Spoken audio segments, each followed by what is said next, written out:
There she is. I think it is a beautiful design. Very clean lines. In fact, go to the ANV website, check out their knives. They've got a number of knives. I think, I don't know, 20, 25 knife styles they have. And they've all got the same kind of styling cues. You know how you can tell a Spyderco. Well, most Spydercos, it's a Spyderco. It's just clear. ANV's got their own look as well. And I'm quite taken by that look. I really like it quite a lot. Size comparison. Wasn't sure what to size comparison it with. Here's the QSP Penguin, which is a knife that's fairly popular of a smaller size, although the blade length is slightly over 3 inches on the Penguin. This blade length is closer to little under 2 3/4. So yeah, it's a smaller knife. It's not terribly small. If we put the handles next to each other, that's fairly close to the same.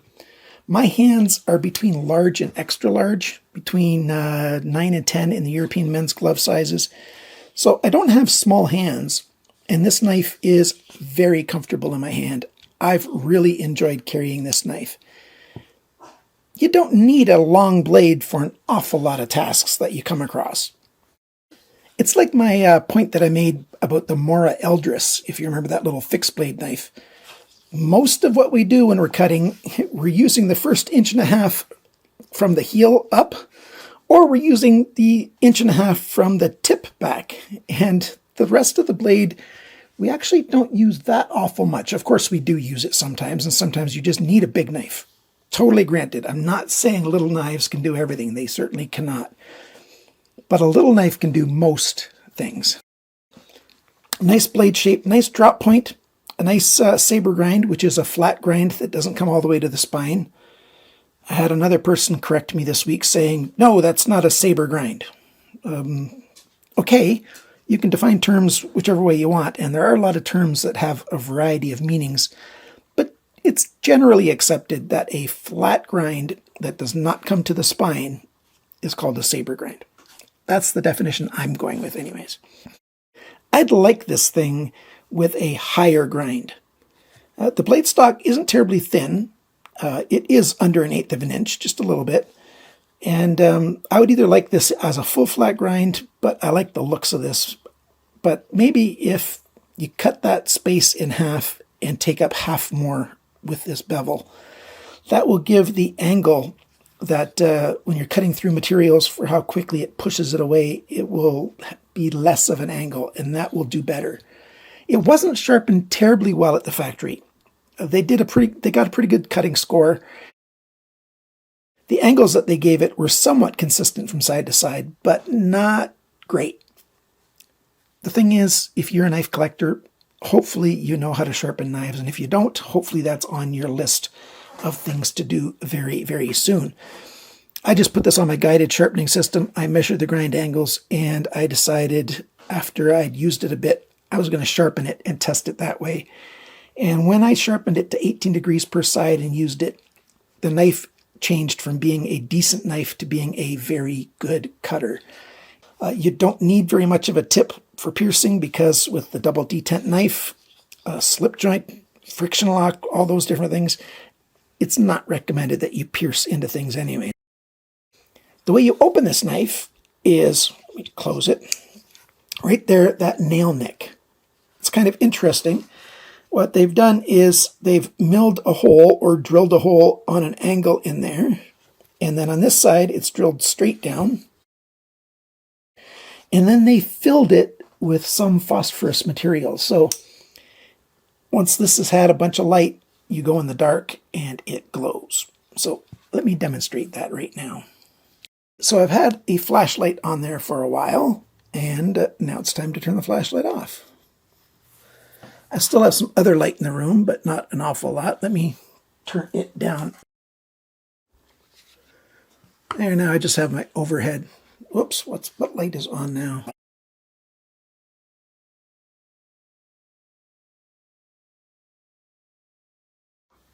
Okay, now I just have a little bit of light on, and you can see that it glows.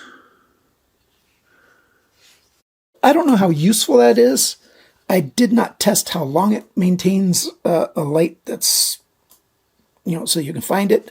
But they do that on a number of their knives. They've got a flipper that I really like the design of, and they put it right on the flipper tab. It's a cool touch. If it adds a lot of cost to the knife, well, then maybe I would suggest that they change that out. But I do like the way they made it. So I do like the nail nick style. That's good. More about the blade, the sharpener's choil. I really like that. They made it perfect for this knife. The spine of the blade is rounded. And here it says Acta non-Verba. That's the brand name. ANV. That's the logo. I know it just looks like a squiggly line, but there's an A and then an N and then a V. Acta non-Verba, that's the same as the English saying actions speak louder than words, or actions not words if you just literally translate it. That's a good name and motto for a knife company. I like that.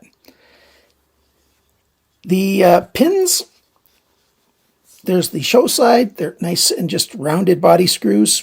I like the look. Aluminum handle scales, like I said in the intro, gray, red, and black. And on this side, there's some screws.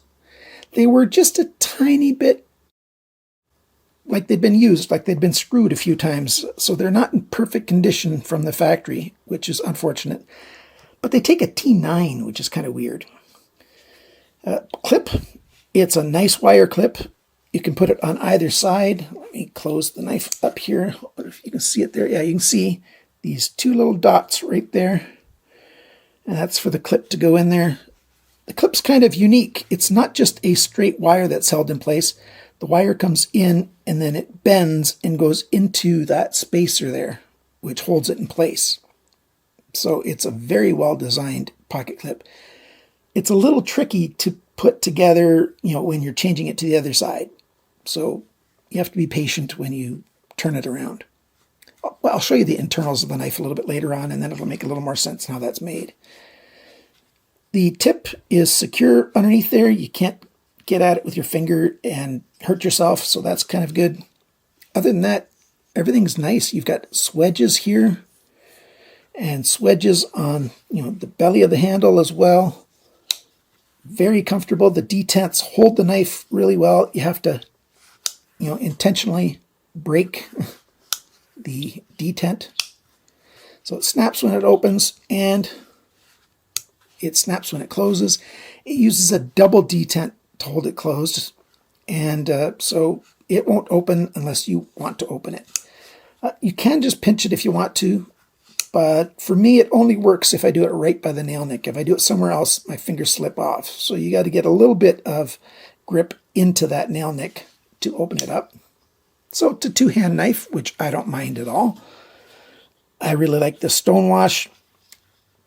I don't mind the writing that they have on the knife. Usually I dislike too much writing on the knife. This has got, a lot of writing, but they kept it fairly small. So that's nice.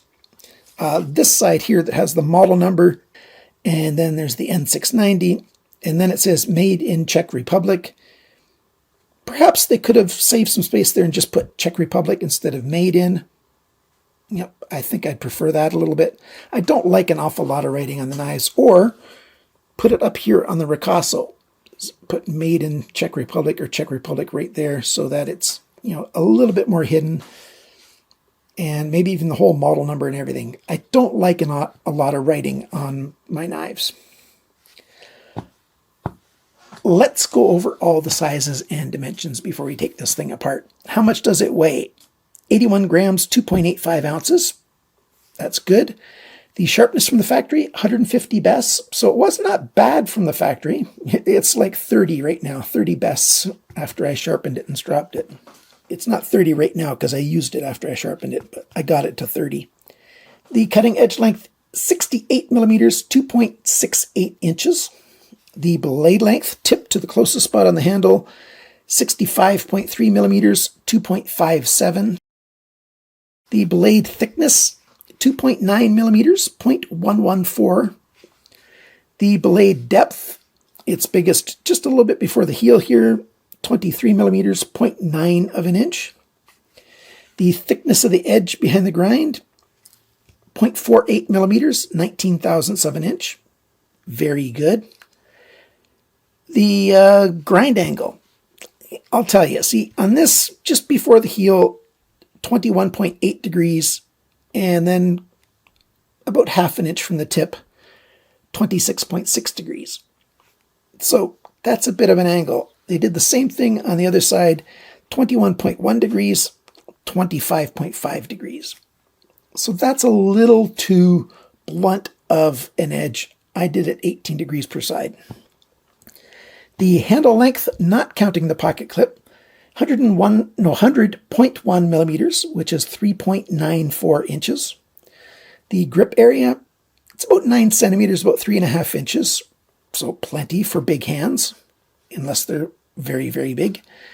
The handle thickness, measured just on the surfaces of the aluminum, 10.6 millimeters, 0.42 of an inch. So don't mind that at all.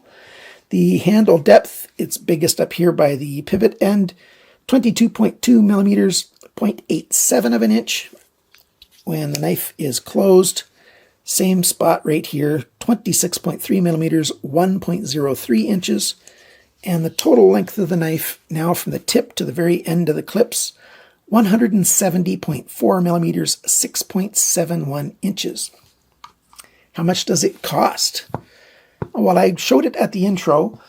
White Mountain Knives has it for $97.99 American. Save your 10% with coupon code CCE, and that makes it $88.19. That's right around 107 Canadian dollars. Canadians, if you're to buy this, even if it gets stopped at the border and gets inspected, you've got no problem. This will pass getting in. It's just, this kind of knife is not illegal by any stretch of anybody's imagination. So you're totally fine if you get this. If you spend more than $200, then you're going to probably have to pay taxes, but it's not like this is going to be kept away from you if you buy it. You can buy this directly if you're in Europe or some other countries other than North America. You might want to consider buying it directly from ANV, 88 euros or 75 pounds in the United Kingdom. So there you go. Let's take this knife apart and show you the insides. Here it is taken all the way apart. You've got two steel liners, and there's the detent arm. That's the double detent. So the double detent acts on the holes here in the blade tang for both opening and closing. The aluminum liners are the handle scales, very light indeed. And there's some oil in there that I'll wipe off, and I'll put some new oil in there. So that's quite nice. We've got white nylon washers. There is the tail pin and the pivot pin. They're round, they're free spinning. I had no trouble with the tail pin, but with the pivot pin I had to put pressure on the back. So that is, on this smooth side, I had to put pressure so that I could undo this pivot screw. And it turns out my T9 is what fits the best in here. So yeah, it's almost a perfect fit for the T9. So while the screw heads look like they've got a tiny bit of damage in there, it did register very well with the T9 driver. So there you go. If you get one of these, make sure you've got a T9 driver. A T8 is probably going to strip these out. There's the pocket clip. It's just your nice wire clip. This clip's awesome. It works really well, and it goes right and left just fine. So let's put her back together. To summarize, what do I like? That phosphorescence, that's kind of cool. I really like the blade shape. I do wish that, the bevel would come up just a little bit more. This is not a heavy-duty knife, so I wouldn't have minded if it got a tiny bit thinner, or definitely, less of a grind angle for the final grind. 18 degrees I thought was, just excellent for this. N690 can certainly handle it. and it's a good steel. I'm thinking some companies think that N690 is a premium steel when really it's, sort of that mid-grade or lower mid-grade kind of steel. At least that's how most knife guys consider it these days. It's a good steel. There's nothing, major bad about it, but it's not a premium steel, which is fine.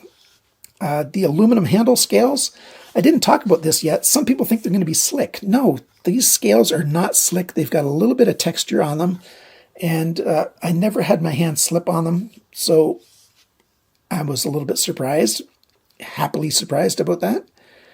I like just the look of this knife. It's great. The pocket clip is simply awesome. Oh, I didn't show it going into a pocket yet. Let's demonstrate. It's lifted up enough that it wants to go over the pants, and then it just goes full depth and it hides there. And so you just have this little clip showing. Let's move it all the way to the side here. You just have this little clip there, and even if you angle it up, there's not much to be seen in your pocket. So it hides the knife very, very well. Love this clip. It's got just the right spring tension and nice and deep. And it's right and left friendly. You can easily turn these screws around. So if you're a left-hander, you can make the left side have the show side of the screws on it and put the pocket clip over here.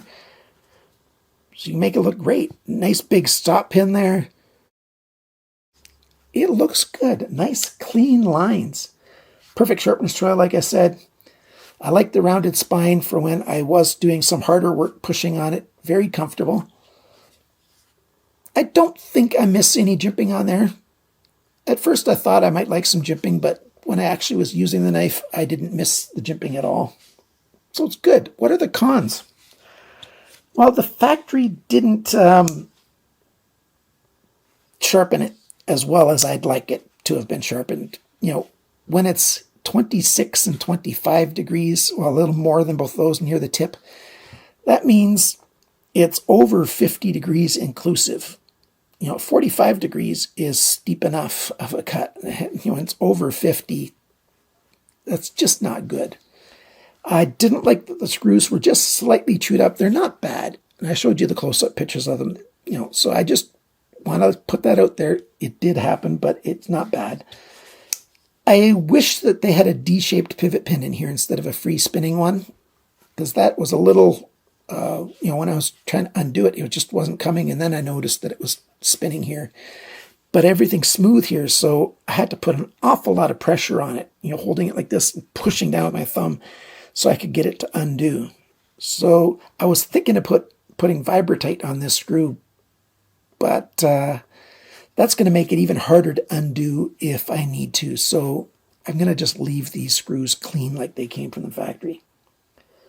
I already said I'd prefer for this size blade, I think I'd like it to be just a tiny bit thinner overall, or have a higher bevel, or a combination of the two.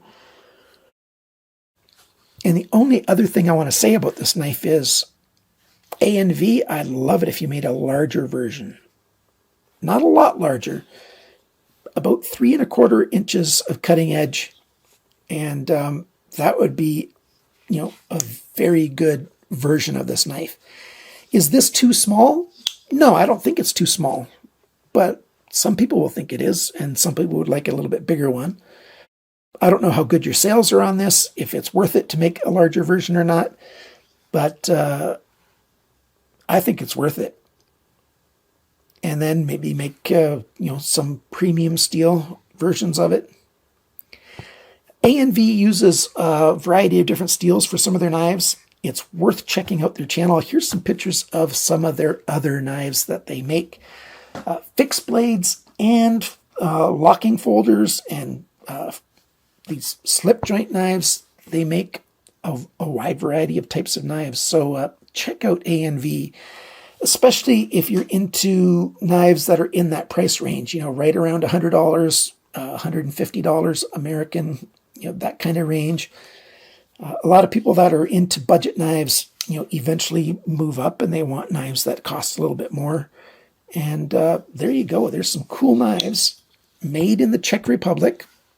So they don't have the super cheap labor like Chinese knives have. So this is made, in a country where the people are paid reasonable wages. At least I believe they are. So, that reflects in the price a little bit. So there you go. The ANV Z050, also just known as the 50. Thanks for watching. Thanks for liking, sharing, commenting, and subscribing. And remember, friends, cut towards your chum, not your thumb.